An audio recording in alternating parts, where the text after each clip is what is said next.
Hello tout le monde, j'espère que vous allez bien. Bienvenue sur ma chaîne YouTube. Je suis ravie de vous retrouver aujourd'hui pour une recette sucrée. Aujourd'hui, je vous propose un gâteau aux noix de pécan et aux poires. Je vais réaliser la pâte dans mon robot Monsieur Cuisine Connect. Vous pouvez la mélanger soit à la main ou dans votre robot classique, ça pose pas de souci. Alors, les ingrédients pour la recette sont 50 g de noix de pécan, 50 g de poudre de noix de pécan, 150 g de farine, 80 g de sucre de canne, 2 poires, 3 œufs, 30 g d'huile de noix, 35 g de beurre, 100 g de fromage blanc, 10 centilitres de lait végétal, 5 centilitres de sirop d'érable, un sachet de levure chimique. Passons à la réalisation de la pâte. Comme je vous ai dit tout à l'heure, je vais la préparer dans mon robot Monsieur Cuisine Connect. Vous faites-le dans votre robot habituel ou si vous êtes courageux, vous mélangez à la main. On attaque. Alors, on va commencer par mettre l'huile et le beurre. L'avantage de ce robot, c'est qu'il pèse les aliments. Pour gagner du temps, j'ai tout pesé avant. Donc le beurre. On va laisser chauffer 2 minutes à 37 degrés.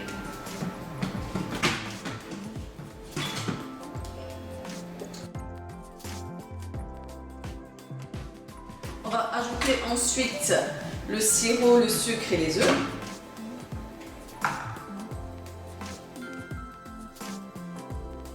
Les œufs, je les ai cassés d'abord dans un récipient, tout d'abord pour vérifier la qualité de l'œuf, pour être sûr qu'il soit bon et pour être sûr qu'il n'y a pas de coquilles à l'intérieur.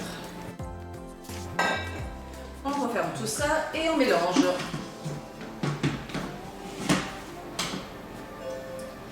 Donc là, je me mets en mode malaxage.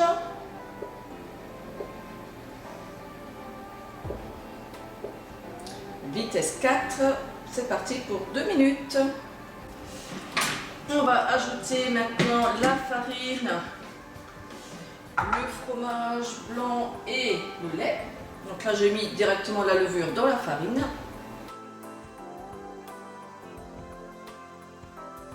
On mélange à nouveau 2 minutes. Dernière étape de la pâte, on va incorporer maintenant la poudre de noix de pécan et les noix de pécan entières. J'ai oublié de vous préciser, n'oubliez pas de préchauffer votre four à 180 degrés. Moi je viens de le faire, donc on est dans les temps.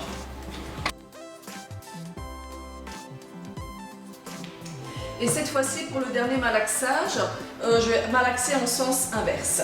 Et voilà, notre pâte est prête. Très bien. On va laisser juste reposer un petit peu la pâte le temps qu'on prépare les poires. Alors les poires, on ne va pas les éplucher. Moi, je les ai laissées tremper une bonne demi-heure avec du bicarbonate de soude pour enlever vraiment tous les pesticides.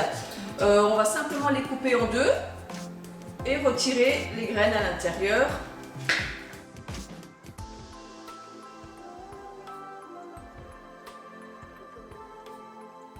Et on va les trancher finement sans le couper entièrement. Juste au-dessus, on tranche pour garder la poire entière.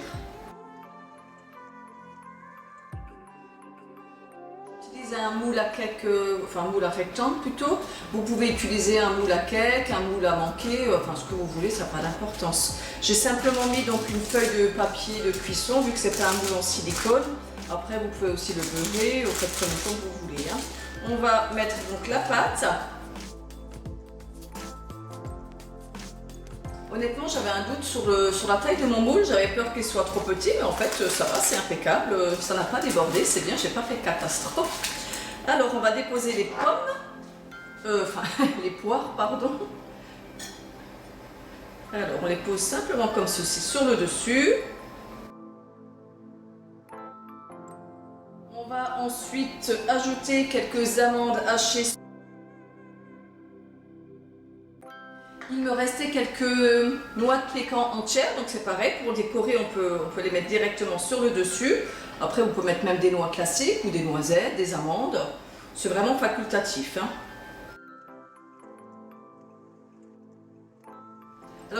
technique pour que les poires colorent bien. J'ai fait un mélange de sirop d'érable, j'ai mis un petit peu d'eau et du sucre justement de canne, mais vraiment un tout petit peu, et on va napper les poires de ce mélange. Juste sur le dessus, elles vont prendre une jolie coloration.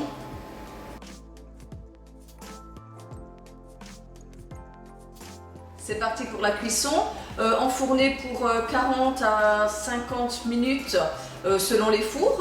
5 minutes avant la cuisson, piquer avec un couteau. Si votre couteau sort propre, c'est que le gâteau est cuit. Laissez bien refroidir le gâteau sur une grille avant la dégustation. Me revoilà de retour pour le meilleur moment de la recette, de la dégustation. Donc laissez vraiment bien refroidir le gâteau complètement. Moi j'ai mis un petit peu de sucre glace dessus pour décorer. Après c'est pas une obligation. On va découper.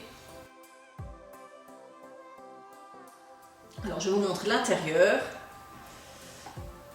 Alors on voit bien les poires. Il a l'air vraiment bien moelleux. Il est cuit, donc il a fallu effectivement, j'ai cuit 45 minutes. Alors je vais me couper un petit bout. On va goûter tout ça.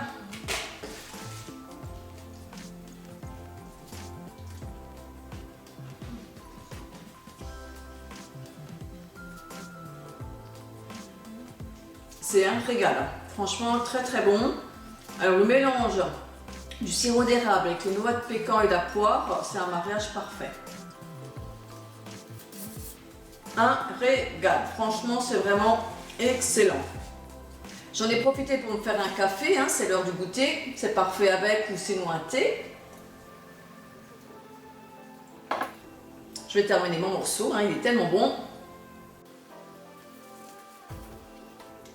Alors si vous aussi vous voulez vous régaler ou épater vos convives pour un dessert, hein, c'est parfait également. À votre tour de reproduire cette recette, suivant vos goûts et vos envies, hein, vous pouvez ajouter à la place du sirop d'érable du miel, des noix, les noix, vous pouvez prendre des noix classiques ou même des amandes, des noix de cajou, vraiment faites suivant vos goûts et vos envies. Si vous avez aimé ma vidéo, merci de liker, partager et commenter. N'oubliez pas de vous abonner à ma chaîne si vous ne l'êtes pas encore. Moi, je vous dis à la semaine prochaine pour une nouvelle recette. Je vous remercie de votre fidélité. À très bientôt. Bye bye. Aujourd'hui, on va faire un gâteau au cake. Aujourd'hui, je vous propose une. Aujourd'hui, je vous propose.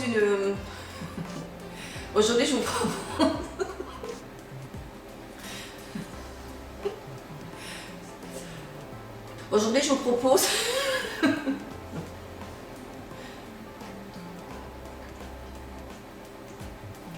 Les œufs, je les ai cassés d'abord dans un récipient pour vérifier la qualité de l'œuf et pour être sûr qu'il n'y a pas de coquille qui s'est incrustée. Hein.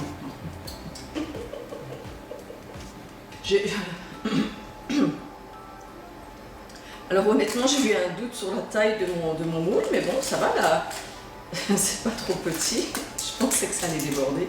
Donc là, c'est parfait. Alors j'ai une petite technique pour bien colorer les poires. J'ai fait un petit mélange de...